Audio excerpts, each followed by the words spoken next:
Hello, everyone. Welcome to another edition of ARG Presents. I'm your good buddy, your good pal, Amigo Aaron, joined by a man who's such an animal, I had to explain to him what protagonist meant by a series of guttural groans and grunts. I give you the Brent. Yeah, Aaron, why don't you do that right now just to remind me and get me back up to speed? Yes, that's very chimp-like of you. Well done. Thank you. So, along those lines, the Brent, if you were joined us last week, we spun the wheel, we made the deal. And this week, we'll be playing games, bam, with the Animal Protagonist. Now, Brent, Yes. explain to the folks what the Animal Protagonist genre is. There you go. Exactly. These are games. These are games where the animals are the heroes. They run this. They're the ones. Yes. The games are based around. You know, these games. It's funny. We had a ton of these to choose from. Brent, do you have any favorite games? Do you realize we've played like 7 or 8 of these just throughout the episodes? Yeah. Oh yeah. Anteater, Frogger. There was others. That's I was like, two. oh, I could choose that. I was like, no. There was a surprising number of these that we had already done. I was sorely tempted to pick Lionheart this week, but I wasn't quite sure if that would fall in. He's close. That would not fall He's half in. man, he's half cat. But I resisted this week. But there are plenty of great games that involve the animal as the hero. Some of the biggest games in gaming. Games like the Sonic series come to mind. Games like the Teenage Mutant Ninja Turtles. There's tons of these games where you play as the hero. The PlayStation had a ton of these things. Crash Bandicoot comes to mind. There's a bunch of failed mascots that were animals, right? What was that? Wasn't there a bat? Bubsby. Acro the Bat, or something like that was one. Are there any games that stand out to you in where the animal is the man in this in the genre that you enjoy a lot? Star Fox. I never thought about that. Of course, Star Fox features that god awful frog. What's that freak's name? Just Slippy. Slippy. Oh God. Poor Slippy. You know, Star Fox. I never could understand the Star Fox series because you had this awesome 3D like spaceship shooting game, which was awesome. And then they ruined it by putting a bunch of cartoon baloney in there. Hated that. Yeah. They could have made that a serious thing and made it awesome. If you're watching the video right now, you're also seeing another one of my personal favorites that has been on both sides of the game. The old Donkey Kong, man. Donkey Kong's been here in a lot of good games. The Donkey Kong stuff with the Super Nintendo, Donkey Kong Country. I was always a big fan of those games. Plus, let's not forget Donkey Kong Jr. That was another great game where you played the animal. Also, another one, Brent, that comes to mind would be Echo. Echo the Dolphin. Yeah. And those are kind of neat. Calibri is another one we played where you play the hummingbird. You know, so this animals are a genre or animal protection, a genre ripe for the plucking. They've been used time and time again. Then how did we fail so significantly? Oh, now take off. Now listen, I think we've got a couple winners here, and by God, we're just gonna jump right into them. There's no reason to screw around. I think most people understand what an animal protagonist is. All right, I think we need to stop the footage because we played 2 different games. No, it'll be fine. So, you know, I'm excited. I'll lead the dance this week to Brent because I want to get into this thing. I was a bit ill this week, as you know, and finally the disease has kicked in. Yeah, it came to me in a fever dream, right? So, you probably should have stayed there. Yeah, somewhere. Listen, I had just edited 2.5 hours of Boat's continual singing, and as I laid there in a near coma-like state, it came to me, the game to play. A game I'd heard about for years, but I'd never attempted. And this was the week to do it. Because when you talk about animal protagonists, who could forget the very famous Monty of BAM? Monty on the Run was the game I chose. Now, I literally chose this out of thin air. I just had heard of this game. I knew Monty was a mole. And I was like, I'm going to give this thing a whirl. Because, I mean, the Monty series is sort of popular, you know, especially in Europe. And so I wanted to give this thing a whirl, the Brent. Had you ever heard of Monty, by the way, Monty on the Run? Yes. Oh, you have? Yeah, Okay, great. But not. I Spit it out, kid. Is he something else? I mean, is there another Monty the Mole? Because I have heard of Monty the Mole Aren't before. there Monty moles in like this the Mario Brothers games? Maybe I because believe you. I have heard of the name Monty in reference to a mole, Uh-huh. but not this particular Monty on the Run mole. Well, there you go. Well, by God, I wanted to get me some, so I did. So I took a look. You know, Monty on the Run was released on several platforms.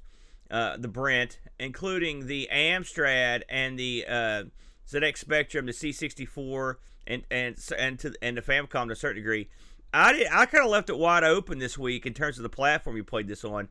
I personally looked at it on the C64, and when I tell you this was a random choice, it was. I didn't exactly know which platform I was going to play it on, but I ultimately just went ahead and chose the C64. Monty game that came out in 1985 for the aforementioned machines, and was the product of a fellow. It originally came out in the ZX Spectrum. It was put together by a guy named Peter Harrap. All right, Peter Harrap. I'm not familiar with him, but I'm not familiar with a lot of the programmers on the Specky. He did a ton of stuff, though. I was looking at what he did here.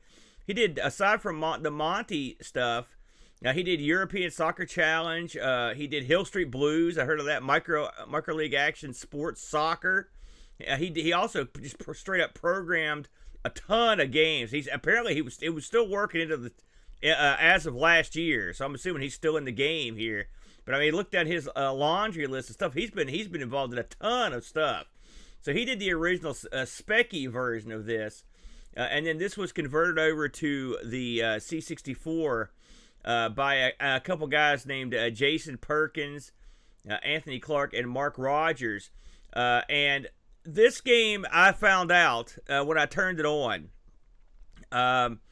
Listen, you can say what you will about the game, and we'll get into it. Okay, but the first thing you hear, or you see an awesome little cut screen that pops up, a little like it's sort of like a recreation of the cover of the tape, and then you hear this tune start up. Okay, now I had heard this tune. I didn't know what game this was from. Okay, but I'd heard this tune, and it starts up, and it unfurls in front of you, as one of the most awesome game songs I've ever heard, and I say that knowing what that means. I've listened to a lot of great music. I'm an Amigo, for God's sakes. Amiga, we got lots of good tunes on the Amiga. We got the Shadow of the Beast stuff. We got all these great songs. Blood Money. I love that. If I was pressured today and someone said, "Listen, Amigo Aaron, what's the finest music you've ever heard composed on an 8-bit?" Certainly. But on maybe ever, this Monty on the Run theme would be the all-time greatest song I've ever heard. All time, my friends. It's really, really done good. by the great Rob Hubbard. This guy, multi-talented genius of music. And listen, he's done some good stuff. Don't get me wrong. But this is the King Dong of all music. This was great. What did you think about this music? Had you heard this before? No, I probably have, because I listen to a lot of 8-bit music just as background noise. But yeah, I heard it on the Amstrad, not the C64. Because when you didn't pick a system, I just picked the first thing that came up, and it was Amstrad. Right. And even on the Amstrad, or I shouldn't say even on the Amstrad's fine at sound. Yeah. It was incredible. And it really got me pumped up to play the game, which is what music is supposed to do. Yes. And boy, I should have stayed on the title screen longer. Well, the funny thing is, and it does play through the game, and it's long, and it's varied, and it's manic. It's great. So you knew right out of the gate, great opening, like load screen graphic, great song. Okay, we got something here. Well, so I don't agree with the load screen graphic. I think it was okay. I thought it looked great. Again, we want to differentiate. Brent did play this on the Amstrad, and I'd played it on C64. We'll talk about some of the differences here in a minute. There was a game that was released on the spectrum, Brent, that was called Manic Miner. Me and the boat covered this on our Sinclair a while back.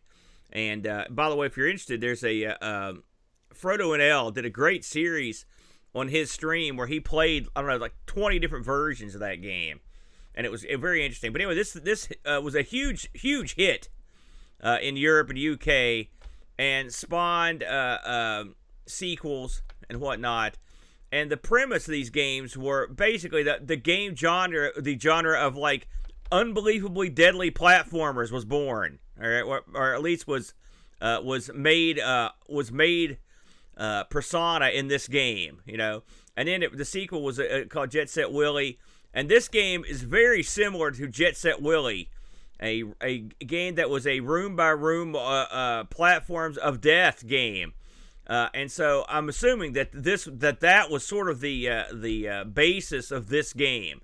So what is Monty on the Run? Well, the plot of this is as wacky as the day is long. This is not the first Monty story, but this is the first one I've played. So Monty Mole was imprisoned. Brett, you're in prison because he stole coal. All right, coal theft. Hey, we don't like that around these parts. He's got to get out of Britain while he still can. I've got the actual actual tape sleeve here, just so everyone can, because you have to sort of understand the story to understand exactly what you're looking at here. So according to the sleeve here, super fit and desperate for freedom, Monty makes his daring escape from Scudmore Prison. Hounded by the bastions of law and order, our frightened hero finds refuge with the criminal underworld, who offer him his chance to breathe fresh air and bask in the sunlight once again. Moving from safe house to hideout to underground lair, Monty must select the correct 5 elements of his freedom kit from the many he's offered, and not miss out on the hidden golden coins that will make him a mole of leisure. I like that. At last he's free, but can he make the cross-channel ferry on time? That's your game right there. You're trying to get Monty Mole from safe house to underground and eventually to the ferry to make it across the channel and freedom. A hell of a plot, Brent, if you ask me. So you're probably asking yourself, that sounds great. So what's the game? Well, the game it's not so much a race for freedom as it is a race to avoid weird crap and things that mush you and try to murder you at all times. This is a brutal game. Like I said, in the tradition of Jet Set Willy, there is a genre of these games over here. Like I said, I mentioned several right there, of these ultra tough platformers. These games are not for the weak at heart. They are purposely made to be pixel perfect jumps, the timing where you only get one shot at it, that sort of affair. And this one fits nicely to that category. Now, I'll tell you, Brent, full disclosure, because once I saw what this game was, I did not hesitate to give myself unlimited men. All right, for the purposes of review, there was no way I was going to get through this game to any great degree. Well, I was going to say, there's no way you got through this game. End of sentence. I got further than I would have thought. Now, when me and the boat played Manic Miner on our Sinclair, I went through several stages of despair when I played that. And the funny thing is, after you play these games for a while, it's almost like you start to appreciate them, and then you love them, and then you can't stop playing them. And Monty on the Run is very similar to that. I started out in this game. In this game, I will say, and this is my opinion, you can take it as you want. I thought this game was I would say much easier, but I thought it was easier than Jet Set Willy. As far as I got, again, they're very similar games. But when I say easy, don't misconstrue that, because I had unlimited lives. God only knows the amount of lives I would use to get past these rooms. Now, the rooms in this game are labeled, and each room had right at the beginning you're in the house and you're trying to get out, and then eventually you can get down in the sewer system. And much like the rooms in Jet Set Willie are labeled. Jet Set Willie, every room is different. This sort of just tells you the general area you're in. You are basically hounded by these weird, like sometimes they look sort of like a bug. There's a guy that has like a huge nose. There's a kind of a splat that flops around. There's also these various like mushers. What would you call those things that come down and smash you? Well, the enemies are all just random. Yeah, there's things. a happy face. They don't make sense. They're not based on the stage. Yeah, well, I mean, they're just random. Maybe they're things. normal in Monty's creepy world, but I would, God forbid, that these things existed in society. But I'm getting ahead of myself. When this game opens up, and the instructions alluded to this, you are asked to put together your freedom kit. Okay, there's 21 things in the freedom kit. All right, I'm not going to go over them all. Stuff like compasses, ropes, ladders, axe, torch, this kind of crap, right? So, you notice that the instructions say the following line. Let me see here. It basically tells you not... Oh, here it is. I didn't read this, but this is on the back of the cover. It says, general tips for object selection. It says, don't worry too much about selecting the freedom kit. All right, that's what it says, all right? Fair enough. That's all. That's okay. Sounds good. Don't worry too much about it. The freedom kit. Well, turns out that if you don't select the exact correct freedom kit, you can't beat the game. So It's a little more important than you're led to believe. Apparently, this pissed a lot of people off, Brent. Yeah. When they couldn't beat the game because they did not have the correct freedom kit. Now, again, I played this on C64 with the awesome the awesome music. I will say, having looked at I had a twirl on the ZX Spectrum version of this as well, which does not have the music. It's I'm not gonna say it's identical, but it's very similar graphically. So when they ported this to the C64, they didn't do anything to separate the various versions of the game. Which is unfortunate. I don't guess it matters. I mean, maybe that's the way they wanted it. They wanted it to be exactly like the original, which would make sense. But I mean, you could do a lot more graphically. I mean, for example, even and this is a hallmark of the ZX. Like all the characters are like solid colors. So, and you don't have to do that. And I did notice, and you could elaborate on this a little bit since you played the Amstrad version. One of the advantages of the Amstrad version is Monty Mole actually looks a lot better, doesn't he? Yeah, he looks tremendously better. In fact, the entire game looks better outside of the enemies who kind of look crappy on all versions. Yeah. I'm assuming you looked at the other versions. No, I didn't. I did fire up the C64 one for a little bit, and I couldn't get the sound to work on it, so I was like, I'm nuts to this. Yeah. So I went back to the Amstrad version. Right. Just from the footage I'm watching here, I'm guessing the controls are the same because the controls are very simple. Yeah. You have a standard jump length and height, and there's nothing you can do about it. When you hit jump, that's as far and as high as you go. Yeah. So I'm guessing the controls are pretty much the same across the board, but the Amstrad version is definitely superior in visual quality. Well, I looked at all three of these. And I will say, the Amstrad version, like I said, Monty looks way better in it. He's got a little vest and stuff. But the game's, it's still pretty basic looking, even on the Amstrad. And the music on the Amstrad is there, but it's not. I mean, the C64 version is the one you're going to want to play specifically based on that tune. Well, no, I think the Amstrad version is just as good musically. No, I don't agree. Oh, I think it's just as good. I don't agree with that. Not even close. I don't think anyone on earth would agree with that. Monty as a character I like the idea of him, and he actually does things. They did some things that are sort of endearing to Monty. He's kind of hunched over like you'd think a mole would be. Also, he does a front flip, almost like a ninja, but he sort of tuck rolls when he flips. I can see a mole doing that.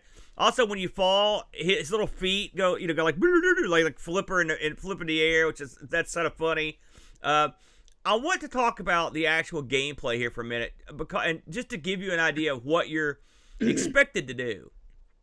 There are plenty of places where, I mean, whenever you come to a different room, and I should have mentioned this is a flip screen game. It's something else that C64 could have had scrolling, but this is just that kind of game. It's a flip screen game.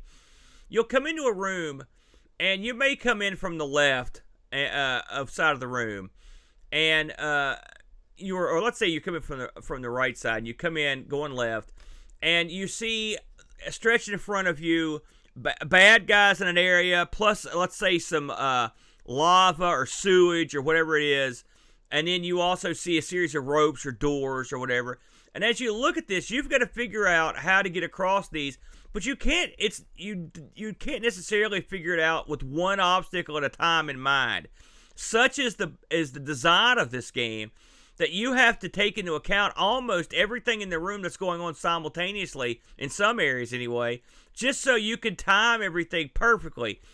Just depending on what area you're in, you may have to make 2 or 3 perfectly timed jumps over enemies, and then perfectly time a landing where an enemy's off the area you're going to land, just to get to the point where you can have a moment to breathe before you have to keep going. The accuracy that is required in this it's perfect. It's a perfect accuracy.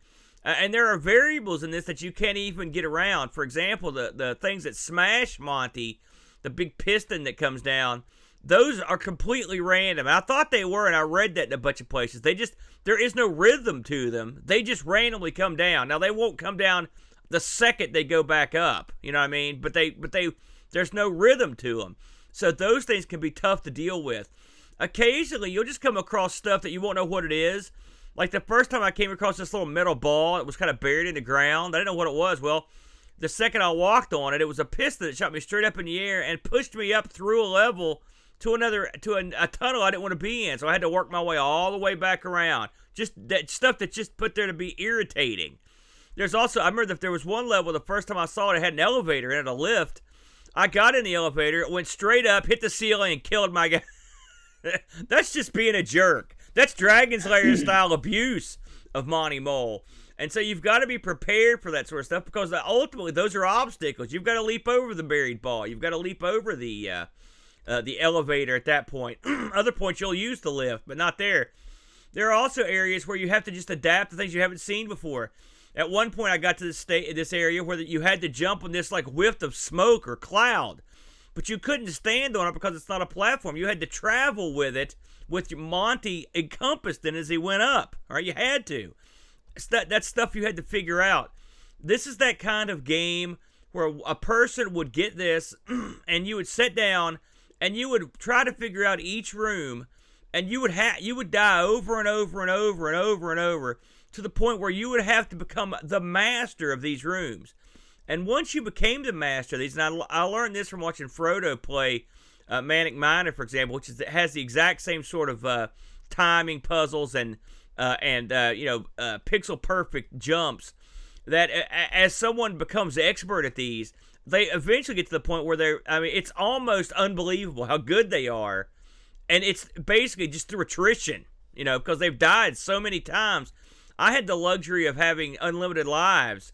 But if you don't have that luxury, because I remember when I did Manic Miner with Boat, I didn't have the ability to do that. And so I just had to play and play and play and play and play. And I was getting to the point where, like, on the first 4 or 5 levels, I could get past them just on muscle memory. You're not going to get past them every time, but they're so difficult that you become awesome at it because you've played them hundreds of times. What did you do? Do you enjoy these styles of game, Brent? I think this game caught me on an off week. Normally, I like this kind of thing where you slowly progress and you get better and you feel yourself getting better. I normally really like games like that. However, I absolutely despise this game. I think it's all the nonsensical graphics and all of the nonsensical ways of movement where you can kind of, like, when you're on like a rope or a chain or whatever you're supposed to be climbing on at the time, you can move around it. Sometimes you can kind of push through it. You can kind of clip yourself into walls. It's all this little small things that you're thinking, was this intentional? Am I meant to use this to get to another part of the board, or is the game just screwed up? And I felt myself feeling that way a lot. Like the cloud is a perfect example. Normally on an up and down cloud platform, you would jump on it and you would ride it up to the top and then you jump off. Like Mario. Well, yeah, well, I mean, like any game, right? That isn't how it works here. You have to both make a climbing motion, which is push up on the controller, and jump repeatedly, which you never have to do anywhere else in the game that I experienced. And then you kind of move up with the cloud. Yeah, it's unusual. And that's on like the third or fourth stage. Also, this game makes the cardinal sin of you, as soon as you walk into the second screen. The first screen's pretty easy. It gives you something to collect. It gives you a few enemies to avoid. It gives you a few platforms to stand on. The normal first room stage, whatever you want to call it, stuff. The very next stage, if you walk in, if you don't stop, as soon as you walk in the screen, you get smushed by a piston. That's bad game design. No. That is bad game design. See, I would normally agree with you, but these games, and by the way, Jet Set Willie, they're exactly the same. They listen. They hate you, and they want you to die, right? I look at this game, it's like, what if the Evil Dead made a game? This would be the game they would make. They hate humans, or moles in this case, and they want to torture you and ultimately kill you. This isn't the kind of game where they hold your hand at the beginning of the level and say, like, well, here's how you jump and here's how you do this. Nah. If you're playing this game, you gotta get it together and just plan on dying a lot. So I mean, I can understand what you're saying, and yeah, you're right. Normally I would with you, but I mean, these games, let's say it led you through a level nice and easy and held your hand, what would be the point? Because think of the shock you would have on the level after that. So you might as well just give it to you early. See, no, I disagree. There is a way to step up difficulty, right? And there's a way to show people, listen, man, you got to be careful in every stage. And it's not, all you have to do is put up, because you die by the piston before you ever see a piston in the game. But that's not good game design. It's an evil game. No. See, that you're making excuses for it. And that's not what this game needs. Because this game has plenty of really harsh platforming that's fair. Okay? That's all I'm asking for.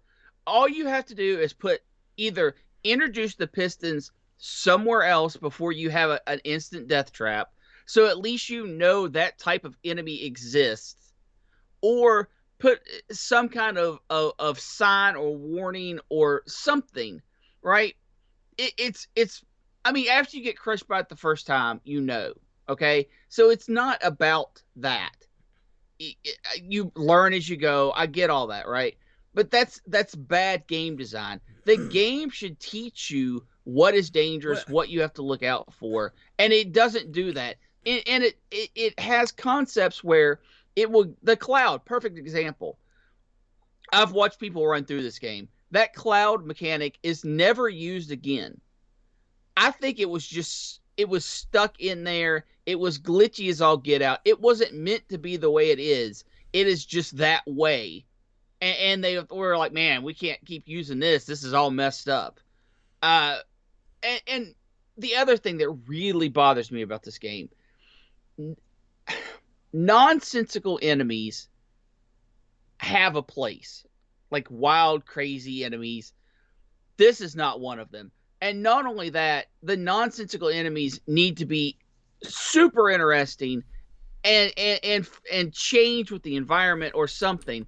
These are just balls, faces. I mean, occasionally you'll get something that looks like it's guarding something or something like that. But there's so much of this game that it's just there. Why not take the extra 20 seconds to make something that fits with the environment? That's all I'm asking. I'm not asking like super high detailed enemies. I'm asking for something that makes sense in the environment. And this game does not let do me that. let me just hop in for a minute here, because I mean I understand what you're saying, but I'm looking at this from a little bit. I'm looking at this. A game like this is from a different. This game fits perfectly into the genre in which it was created. All right, now it's a goofy genre. Is it a fair genre? Is it? It's not. But this game was released about a year after Jet Set Willy. All right, anyone that doesn't think this is a Jet Set Willy homage or whatever is nuts, because it is. All right, I like this more than Jet Set Willy, because Jet Set Willy I thought was really hard, and I like the plot of this. This has a plot. Jet Set Willy has a plot. No, it's a goofy plot. They're both goofy. Come on, man. You're not like part of. Also, hold on. You never take advantage of being a mole. Part of the thing that's irrelevant. Part of the thing is these You're games. Right, it is. The games of this type, of this genre, this sort of like very small genre that was blowing up at the time. Goofy, nonsensical characters. Check. That's what Manic Miner had, and that's what Jet Set Willy had. They both had it. Okay. Pinpoint accurate jumping, insta death, cheap puzzles that they don't warn you about. It's all that is part of this genre. It's not. I'm not saying you have to like it, but they were just playing. They were playing along the same lines that the Manic Miner series was here with all this stuff. I think this was done better, and I also think that I think this is. Like I said, I thought this was a little bit. Now, trust me, I didn't go that far into it. Even with unlimited lives, I did okay. I was in the sewer levels, messed around. I got to the house and whatnot. I didn't get to the boat. And there's also a great bit in this where you take Sir Clive Sinclair's C5 and drive. I didn't get to that part, but I've seen video of it. And you do run right past the C5 early on, so I thought that was funny. If you're an old Specky fan, I also like the fact that they brought that over to the other versions, despite the fact that they weren't on the ZX. But I like what they did here, and I really do think they sort of advanced this peculiar little super ultra hard set of games in an amusing and fun way. You have to understand, Brent, and I can understand where you're coming from, right? But when you play these games, and I played the crap out of this, right? A ton of it, because you have to play it a lot to understand, to get into the vibe of a game like this. I think. I hated Manic Miner when I first started playing it, until I played it, and then I understood it. And there's a brilliance to the level design in these games that you don't see very often. The stuff that they have you do is so incredibly pinpoint accurate that it boggles the mind how a sucker could sit there and try to figure out how to program these levels. You got to admit that. Think of designing some of these insane levels. It would be incredibly difficult. I don't think the level design is as incredible as you're making it out to be. Most things have a pattern, but the other half of the game doesn't. And it just has enemies moving around randomly at different speeds, which allows you to eventually sync up and make a jump. I don't think they sat down and went room by room and went, okay, what's going to be the gimmick of this room? I don't think it happened. I bet they did. And the reason why I don't think that is because there are so many mechanics in the game that are in need of tweaking or simply on the borderline of being broken. And that leads me to believe that this was less the stroke of a genius pen and more of a bit of ramblings that happened to fall together. I strongly disagree with you on this. These games, and Manic Miner as well, are the work of don't keep bringing other games into this. I'm not, because Jet Set Willy and Manic Miner are different games. They are, but they're very similar. And the amount of thought that went into these, I don't agree. I don't think they're random. You had the way these are designed and this is one of those games where you have to play. I don't know how far you got to in it as playing it, but you don't understand that by watching it. You have to play it to understand the genius. Well, of it. I played it quite a bit, and I got from what you said, I got as far as you did. Well, at the end of the day, I think this is but I also used unlimited lives because I didn't want to waste my time. I think this game is not worth wasting your time. Oh, I disagree. I'm not saying don't play this game, and you absolutely need to look up the listen to the music. The music in this game is out of this if you're world. going to play a they version, really knocked it out. If you're going to play a version of this, I would just play the C64. There are a few graphical flourishes you're not going to get from the Amstrad, but I think this is the version that has by far the best music. And I don't agree with Brent. I think they did a great job with this. Again, this was published by the guys over at Gremlin, and the company that did the conversion, I believe they were called Micro Projects. They did a good job. Monty would return. I'm not saying that every stage is bad. Okay, you make it sound like, first of all, I don't think that the precision that you're trying to claim is there. I think it is. In fact, I guarantee it. We didn't even mention the collectibles. There are gold coins around you can pick up. Well, yeah, get the coins. Also, the whole gimmick behind you have to get certain items and only those items to beat the game. I'm not even going to go into how stupid that is a huge. I mean, it's in some ways it amuses me. It wouldn't have amused me if I'd played all the way through the game and couldn't beat it because of that. But I will say, false replayability. That's what that is. I look at these games are the punk music of video games. These type of games, they're genre splitting, not like very little caring about your well-being or your mental well-being. And so that's why when I read that, I was not surprised. I did look up some reviews on this. The guys over at Lemon, C64 Lemon gave this a 7.8. Zap 64 gave this a 90%. Computer Gamer, these are all C64, by the way, gave this 96 out of 100.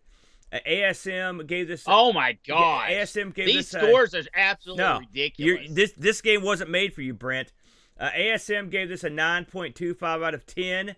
Ace gave this an 80, and Commodore User gave this an 80. I also want to mention that this one, this was named Retro Gamers number 20 in the top 25 platformers of all time. I'm right on board with that. You think this was one of the top platformers of all time? Right, when did that list Hey, listen, come out? that was Retro Gamer. Now, I did get some reviews, Brent. When did the list come out? Does it say? It was Retro Gamer. I didn't check. Because if it was like 86, we might have a conversation. Oh, listen, don't be a hater. Don't hate the player, Brent. In this case, hate yourself. So, I got a couple reviews here. But that would be hating the player. You just contradicted yourself. No, you're not a good... don't hate the good player. So, our good buddy Dave Velociraptor chimed in. He says, I had this as a pack-in for my CPC 6128 as a kid. The music is fantastic, and it looks amazing on the CPC. The Monty sprite has color. It's a very hard game, but I didn't get too far in it. As kids, we used to play a game one of us invented called Escape from Scudmore Round Back Gardens as sort of a modified version of British Bulldogs, and almost no relation to this game other than stealing the word Skidmore from it. Later found out what the escape kit was, and what a terrible, terrible game mechanic. Having to guess what you need to restart if you get it wrong. But it's a great platformer for its time, 8 out of 10 from Velociraptor. And our good pal Rushi, who's in the chat right now, he says, I'm only familiar with the C64 version, and even then, I've only fairly recently been introduced to it, despite hearing its praises for years from the Eurogaming community. The level design and controls are tweaked to be to just the right point, where I feel like whatever magic that's there is obfuscated by a truly sadistic difficulty balance geared towards ensuring you got your money's worth. Terrific music is the highlight that transcends time, but the gameplay is as fun as eating paint chips or wall candy. The game did go, I've never heard that term for paint chips. The game did go on to inspire the likes of Barnsley Badger, so I definitely credit it for pushing future generations of developers to more respectably treat their players' time. 3 out of 10 from the Roosh. The Roosh was not a fan of this particular game. Yeah, I think that's I fair. looked this up on the eBay, the Brent, and if you want this for the C64, which is the one you want, the tape runs you anywhere from $6 to $20. And I did even find a version of on a disc as part of a compilation that was going for $30. I'd be remiss if I didn't mention as I finish up here that apparently this game sort of got like put on the Famicom where it was like radically changed. They turned Monty to a guy. They made a lot of the enemies like prison guards and stuff. Real wacky. I didn't look at that one, but that may be something somewhere down the line that we might want to have a go at. Maybe you would find it more palatable than you did the weird random enemies that were in this particular game. But I think this is a stone cold classic that everyone needs to check out, and certainly everyone needs to hear the music in this thing. Outstanding. So there you go. I'll agree with the music part. There you go, the Brent. That was my look at Monty on the Run. What do you bring to the table? These games could not be further apart, I don't think. You don't think we could have picked two further apart games? What do you got? Well, I took the theme of this week's show, and I think personally I did a better job with it. I will be taking a look at Lion, where you're a lion and you play as a lion. You're lying to me. So this is a DOS game from 1995. This is actually the follow-up of Wolf, where you play as a wolf. So, did you ever play Wolf, by the way? I have not played I played Wolf too. So go ahead.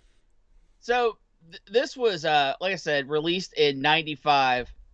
It was published by Sanctuary Woods and developed by Electronics Art and the Manley and Associates brand. What a name. Yeah. How would it be associated with the Manley Associates? It comes out in DOS. To me, well, we'll get into that. This game has a few different options for you to do. You can either do a free roam where you're a lion, out in the African Sahara, and you just go and live your lion life. You hunt down food. You have to find water to drink at.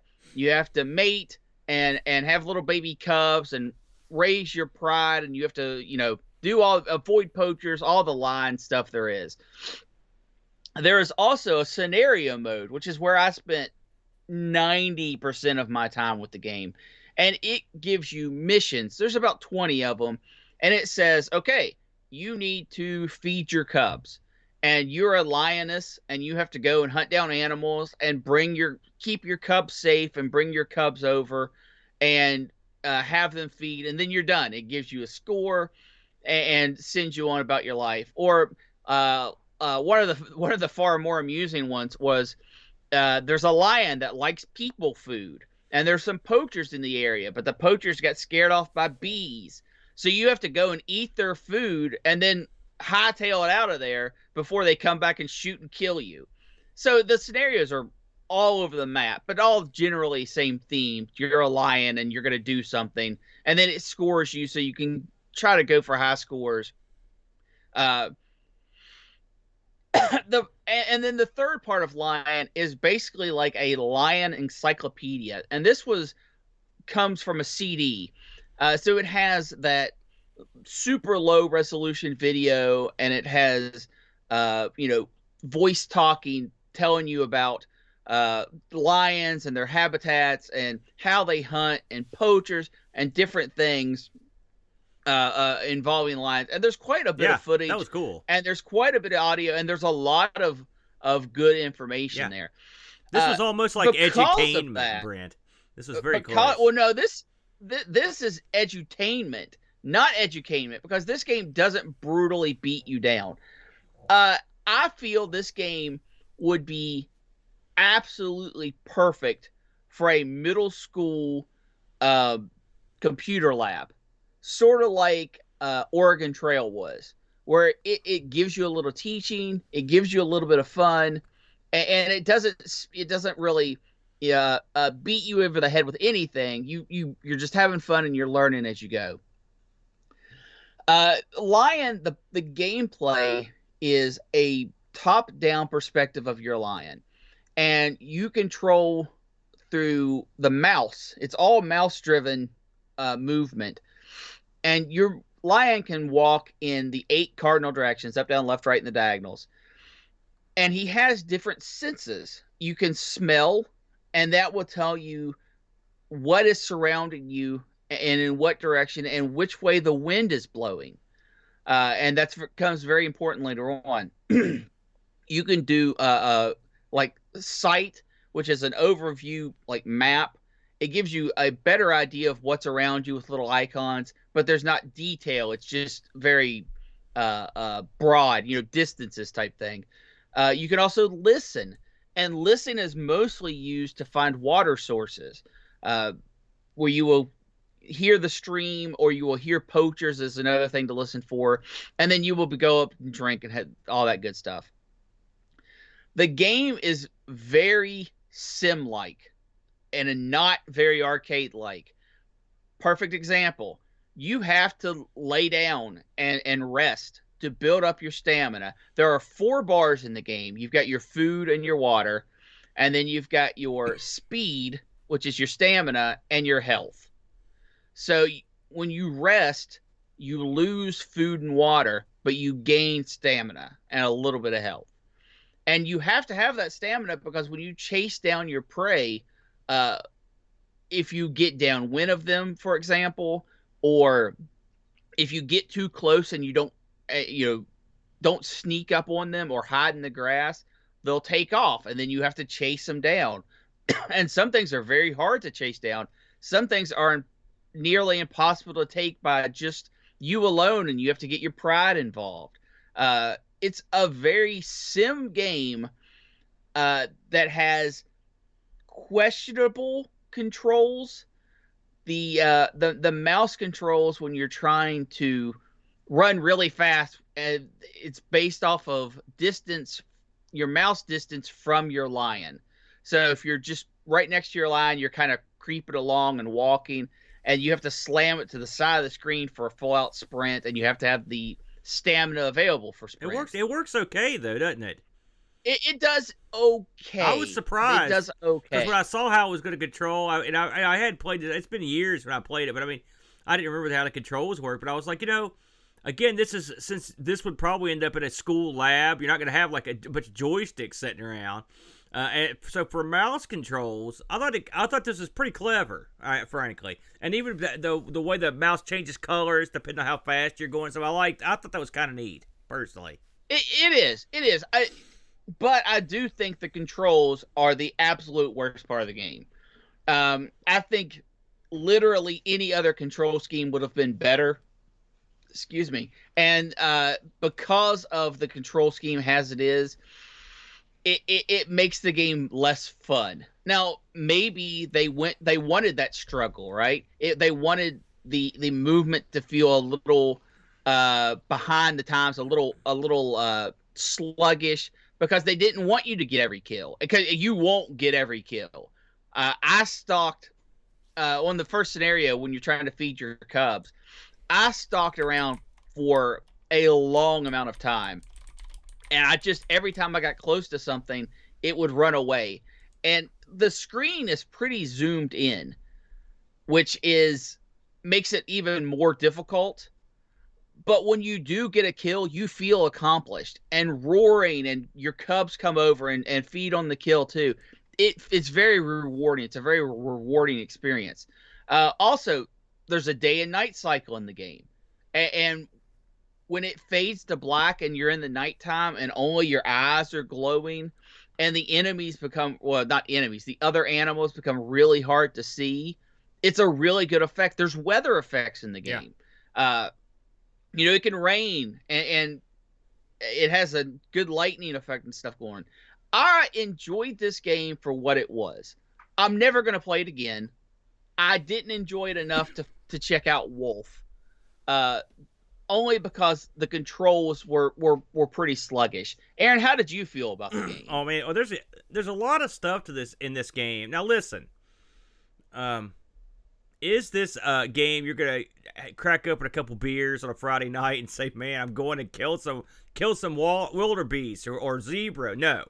However, if I learned I learned about lions this week because of this game, and one of the things you learn, I went through some of the background material that's on the discs, and one of the things you learn is the lion. It's not like every day the headline goes out and slaughters a big pile of zebras, and everybody just chows down.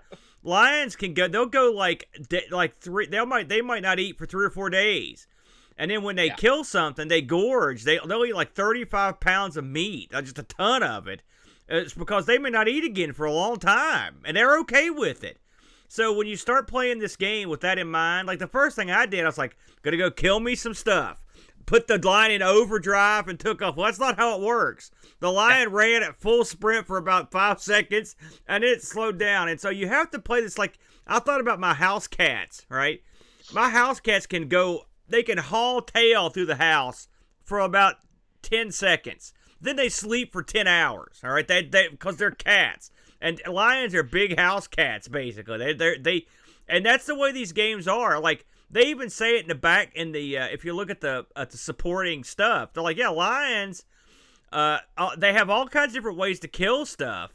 But one of the things they like to do is kill things in the most economical way possible. So does that mean get your buddies together and hose something? Yes. If you don't have your buddies, they'll just lay in the grass until something slow and dumb staggers by, and then they jump out and eat it. All right? I mean, that's what they do. If you roll by something that's already been killed, and the lion's like, oh, looks like some pretty good eating, bam. If one of your buddies kills something, you just go eat some of his. Screw him. Yeah. You know, that's how they roll. And the female lions are the king or the queen dogs of hunting. The male lions, they're not as good at like running and stuff as the female lions, and so the female lions sort of run. And you get you've got all the lions represented. Like Brent said, the scenarios were actually pretty interesting. Like sometimes it'd be like, listen, you want this mate? It's time to mate, man. You know, who hasn't been here? You want to mate, but the chick you like is with this other jerk. Well, what you gotta go beat the crap out of him, you know, and take the mate. There's another scenario where like they're like, yeah, you're hungry and like you're sick of these stupid the hyenas. Time to eat some hyenas, and so you got to go kill hyenas. Which is normally a really bad idea because hyenas will kick your butt. There's always a bunch of them. Then you've also got scenarios where it's like, man, you haven't eaten for a while and you're weak and your stats are real low. So there's also, and Brittany didn't get into this too much, but when you set up the scenario you're going to play, you can be like, okay, what's the weather? Well, what's the season? Is it a dry season? What time of the year is it? Because as you learn from watching the background material, animals will migrate to different areas, and it makes it tough on the lion because when everything gets dried up and is dead, there's nothing to eat. There's no zebras around or giraffes or anything.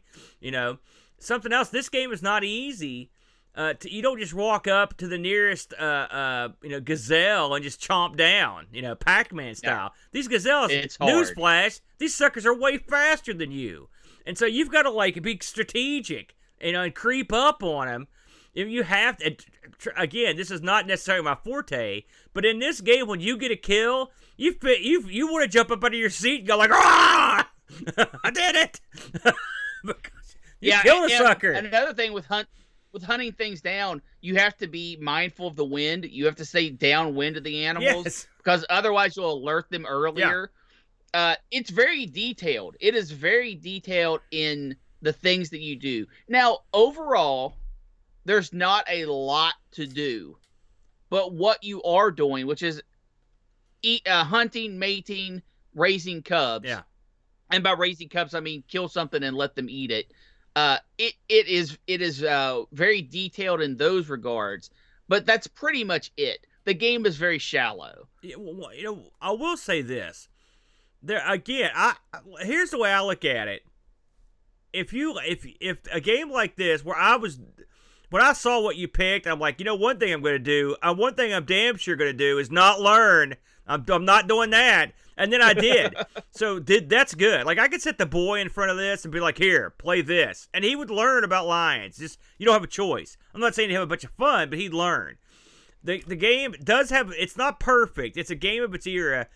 When you want to see the overhead map, you sort of hit the right mouse button, and it fiddles around for what it comes up.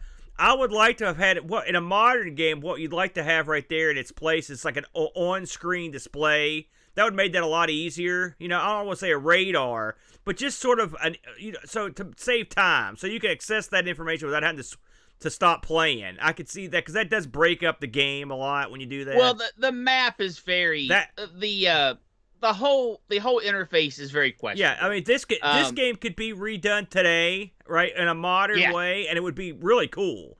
I think. Yeah, I agree. What would be a lot of fun is multiplayer, where you get to play like a whole prod of lions, and you get to go around. I remember playing Wolf.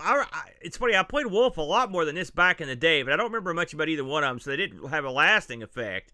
But I think they're neat, and I think this is an interesting title. Again, this is as close. I would say this would be an edutainment title, Brent, because it's close. But this does meet the criteria. That's for darn sure.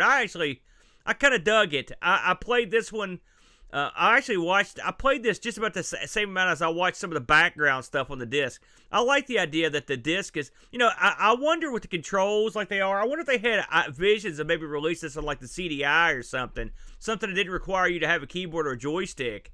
And that's why they. Well, I know because you have to have the keyboard to function. But I'm talking with the CDI has keys on the remote. Yeah. I wonder if this was something that maybe they thought about. This was released in '95, I think. 95, end of 95. And this will run. By the way, this will run under Windows 95. And we should also mention this. You can run this in Exodus. The Exodus package has this game. So if you're interested in checking it out, I thought it was fun. And this is the most satisfying you'll ever feel when you kill something, because you will fail over and over, just because everything is faster, and also everything has more endurance, so it makes it tough. I didn't see any of the poachers. I know you could set the amount of poachers that are out there. I never came across any of the poachers, but I guess if you played this in a non-scenario for a long time, you probably would come across them. I played it mostly like you did in the scenarios.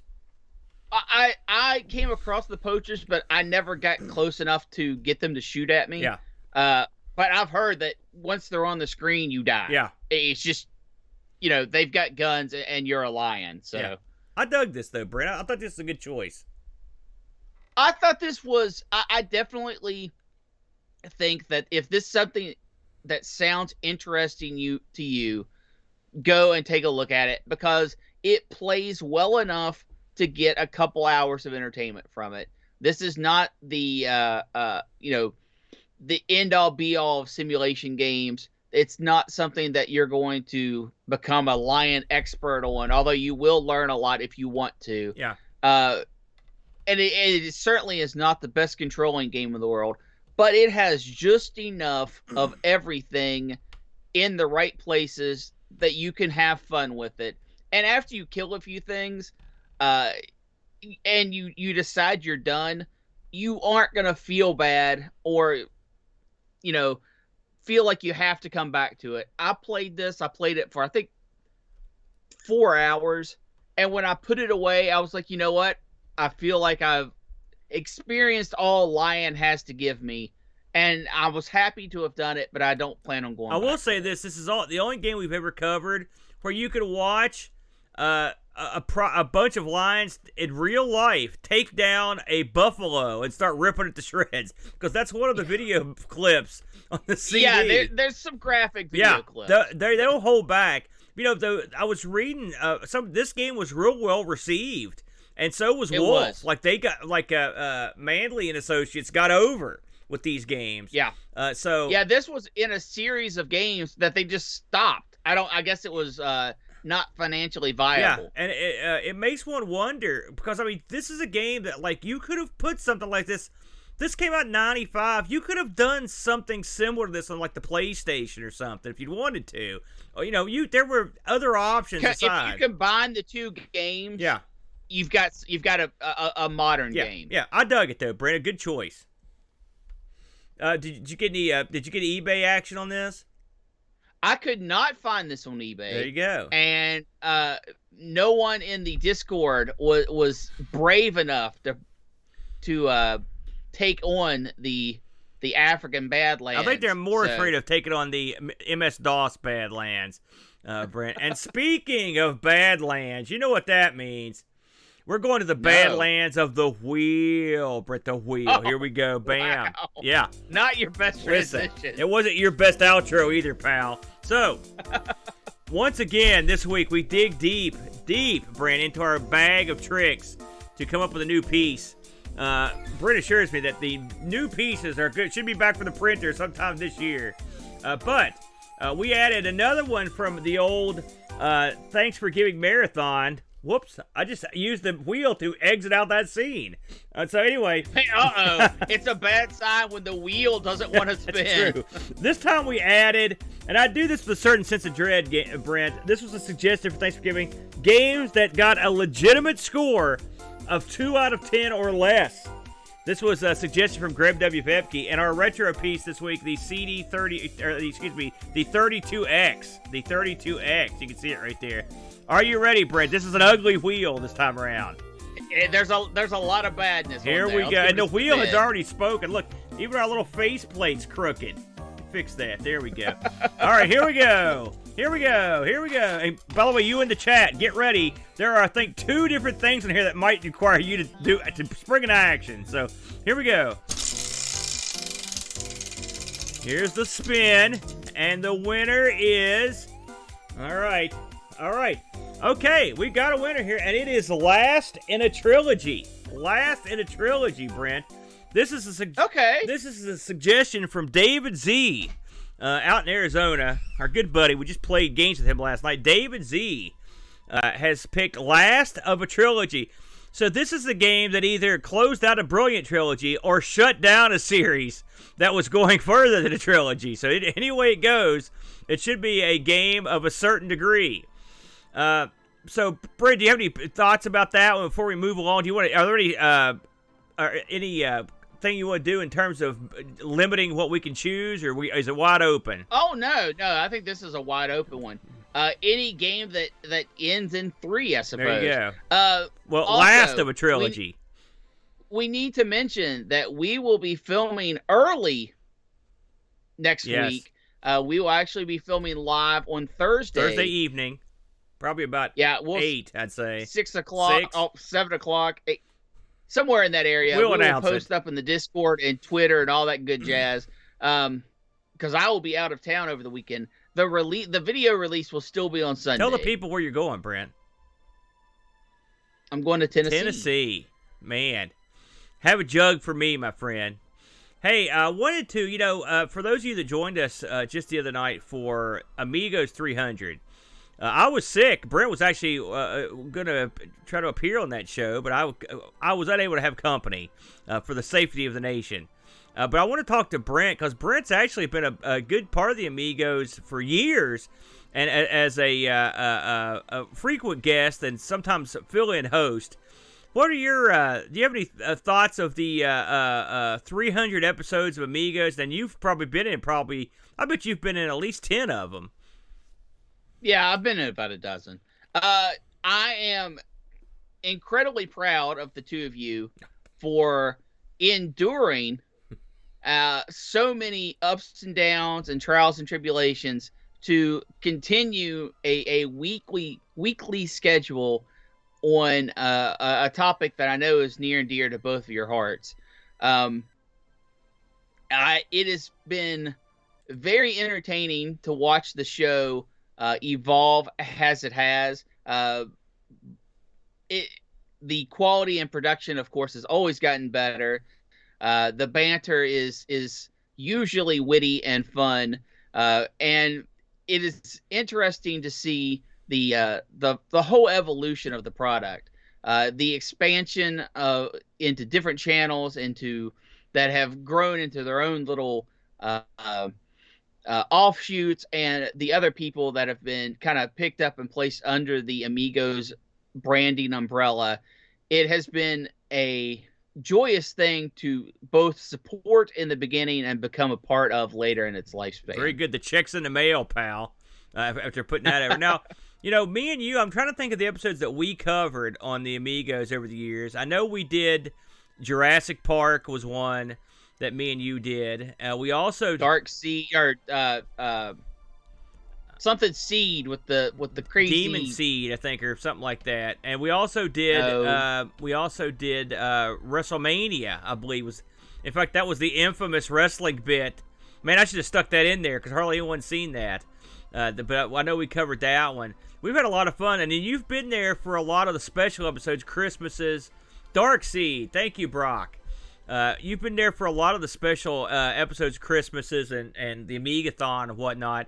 You know, I wanted to mention one of the questions I got a lot of was we showed a clip during the show of the forbidden episode that was lost to time, episode 100, Brent. And I had a lot of people comment that during the entire episode, and we could play. I've got it. If you're watching at home, I'm flipping through it here. Often the Brent is, of course, the one's eyes that show he's not, but often he's looking at his phone, and people kept asking, "Boy, Brent wasn't paying attention. Look at this sucker. He's using his phone the whole time." Tell him what you were doing right there. I was actually monitoring chat. He was and interacting with chat at the time. And during this time period, the only way we could do that was with our phones, and still be, in the camera shot. There's a couple episodes but also I became quite numb to the situation pretty early on. So it wasn't until things really fell apart that I started to take particular notice. When you see me and Brent exchange nervous glances, you know it's went down, because that's never good. That's never good. We had a lot of fun over the years on that show, and I'm sure, Brent, you will be back in sooner than later as Boat takes one of his many holidays overseas or whatnot, and then me and you are stuck at home. But I do want to acknowledge, and we appreciate you for popping over and taking a seat occasionally. It's always a good time when you come around. Now, speaking of a good time, and speaking of something that Brent will be involved in, I want to briefly touch on Amigathon 2021, everyone. Now, this is going to be a happening, and I want everyone that can be involved to get involved. We've got a great lineup of guests that are going to be taking over little segments. Everyone from RMC, Neil will be there. Dan and Rob, who you're going to be on. Kim Justice is going to be on. Control Art Reese. A bunch of different people are going to be on, helping us raise money for Children's Miracle Network. I also want to mention that this year, Boat, and I got to give Boat credit on this one, Brent. He's quite the genius. After the 12 hours of Amigathon are up, the show doesn't end.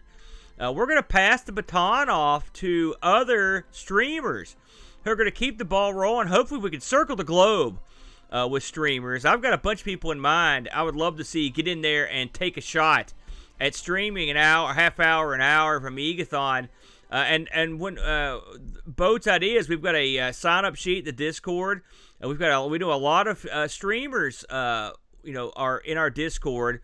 And we would love for you guys to go in, pick a time, or talk amongst yourselves, as it were, and get in there and get together and work out when you want to take over, what hours are best for you. Maybe you're on the West Coast. Maybe you're somewhere in the Central area. Maybe you're out in the Pacific. Maybe you're in more of a Western Europe or Eastern Europe. Whoever it is, it's a great way for you to throw in your hat in the ring to raise some money for a good cause. Plus, you get to entertain and expose your streaming skills to probably a new audience. And I can tell you that every year Amigathon is our most watched show. And so I think this year is going to be a big, huge event. And this is a perfect opportunity to expose your streaming skills to the world and do it for a good cause. So more information available over in the Amigos Discord. We would love to see everyone get involved in this. I think it's going to be a lot of fun. Any thoughts on that? It will be nice to actually be able to get together for an Amigathon. Yes, we will be finally, unless I get sick again, live and in person for that one. So, I think that takes it. You didn't actually mention the date of Amigathon. You want to do that real quick? It's funny you should mention that because I'm looking at the poster here and my eyesight is so bad. Let me see if I can actually read the date here of the Brent. It's July 24th, 2021, noon UTC. Noon UTC. So there you go. I didn't drop the ball on that. I think that's all we got. You got anything else you want to say, Britt, before we head on out the door? Nope, except for join us on Thursday this week. Special ARG Presents time and place. There you go. So it should be fun. There you go. So thanks again, everybody, for joining us in chat. Thanks, everybody, for listening. And until next time, feed your lion. Thanks for joining us today. We really hope you enjoyed the show. Hello to our YouTube subscribers and our Twitch followers. A special thank you to Duncan Styles for our vector graphics and Bartbit for an amazing closing theme. Want to help keep ARG spinning for as little as $1 a month? You can do so at our new Patreon at patreon.com/ARG Presents. Just like these fine folks: Graham W. Vetke, Rollo, Olaf Hope, Anthony Jarvis, Terry Howard, Gary Heather, John Schaller, The Slow Norris, Frodo NL, Steve Rasmussen, Bernhard Lucas, Chris Folds, Mitsuyama, Jason Warnes, Rob Black O'Hara, Andy Craig, Dave Velociraptor, Retroalgy, Hermsky, Roushi, John Dykeman, Jerry Dennington, Z9K9, and Mr. B. Don't want to explain another credit card bill? That's okay too. You can help us out by leaving us a positive review on Spotify or Apple iTunes. Have an idea for a wheel piece? Email it to us at argpresents@mail.com. We film live every Sunday, 10 a.m. EDT on Twitch. Hope to see you there.